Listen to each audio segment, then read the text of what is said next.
Firstly, I would like to say that we acknowledge and respect the Lekwungen peoples and whose traditional territory the university stands, and the Songhees, Esquimalt, and Wasanic peoples whose historical relationships with the land continue to this day.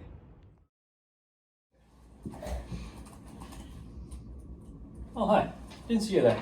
My name's Simon Yang. I'm from Calgary, Alberta, and I'm planning on going into biomedical engineering next year. A fun fact about me is I have a 41-second record on the mini crossword puzzle. Hi there, my name's Stephen Evans. I'm planning on going to civil engineering next year. I'm from Armstrong, British Columbia, and I really like to ride bikes. Hello, I am Lewis Buckley. I am from Okanagan. I plan on going into mechanical engineering, and I'm in the process of writing an epic. Doing my work. Oh no! A fire!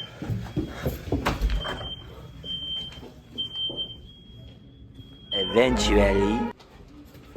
Ooh, an exit map. Through the stairwell. Fire. Danger.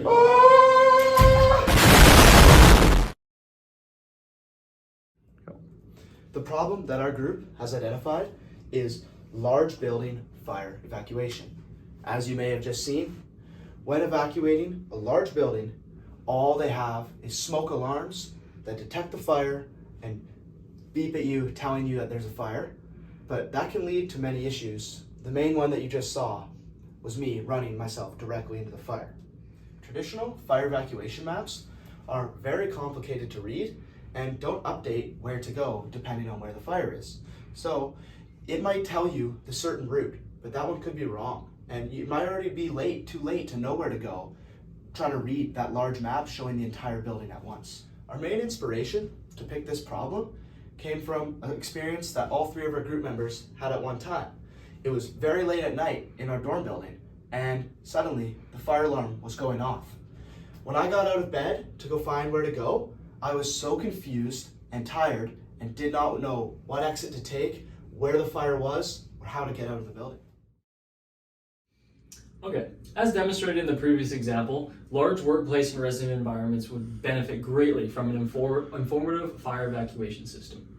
Our idea, as shown here, this is the Integrated Real-Time Fire Evacuation System, or IRFES.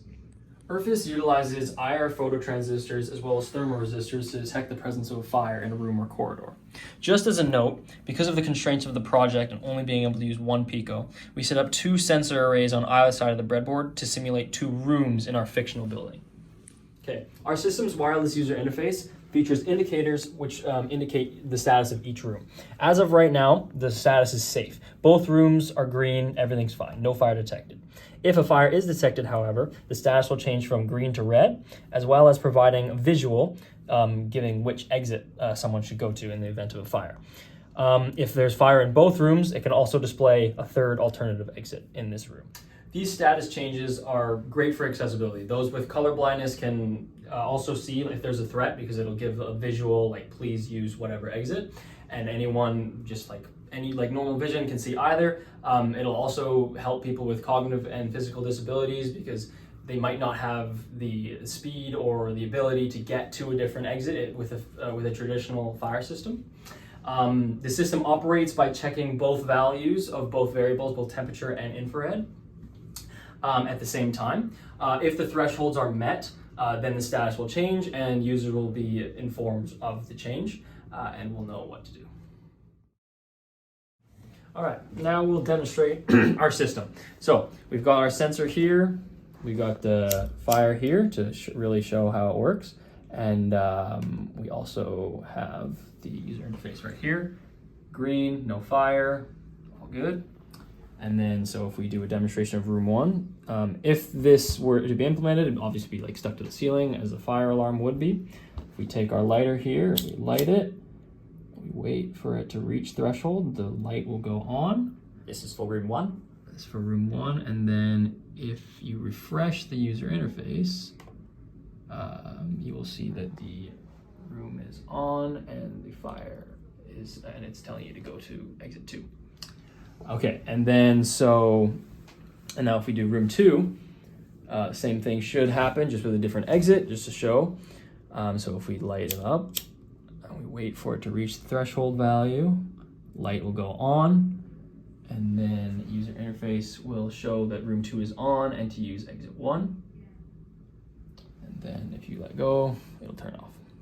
In the event of both rooms having a fire, let's see. Both indicator lights will go on, and then the user interface will show that both rooms have a fire and to use the third exit. Then if we remove, they'll go off and the system will switch back. All right. Several challenges that we faced included busy workloads from all our courses. We also had conflicting schedules in that we could not actually get any good time to work together due to all the classes not lining up. Then there was a lack of programming know-how. None of us really knew how to code, and Python was not like the best code for us to learn. Then, for whatever reason, the LEDs just wouldn't turn on for the longest time. We managed to fix that in the end, which was fantastic. But then we continued to have problems with the wireless communication. We did successfully connect eventually in the end, just in time, but it caused quite a lot of headaches. Originally, our HTML file was really good, and it had a map, it had arrows, it had buttons that allowed you to choose which exit to take, and they were all passwords blocked, so that you can just have anyone pressing them. But unfortunately, the file size was too big to pass through to the Raspberry Pi, so we had to dumb it down a lot, which meant that it left us with only being able to have just the words room 1 and room 2, an indicator for each, and then like the exit route to take. So what we learned in all this? Well, we learned how to apply what we learned last semester in Engine 110 about the design process, and then like how to actually find a problem, then go through the process of solving that problem, and then create something to then solve that problem. And then we also learned how to use sensors to detect things from the environment to then get a desired output.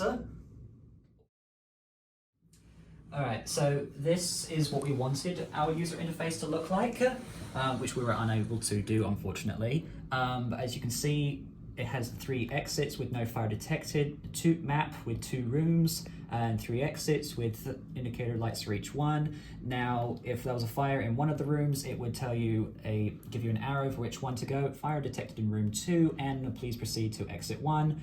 And let's say there was also a fire detected in rooms 1 as well, then it would say please use exit 2, which is the one up here, and it would say the fire is detected in both rooms. For future implementation, if a full system were to be created, we would want toggles in the UI between different floors, as well as the system to be able to accommodate larger floor plans as well. We are Team IRFES, and we approve this message. Let's all start clapping.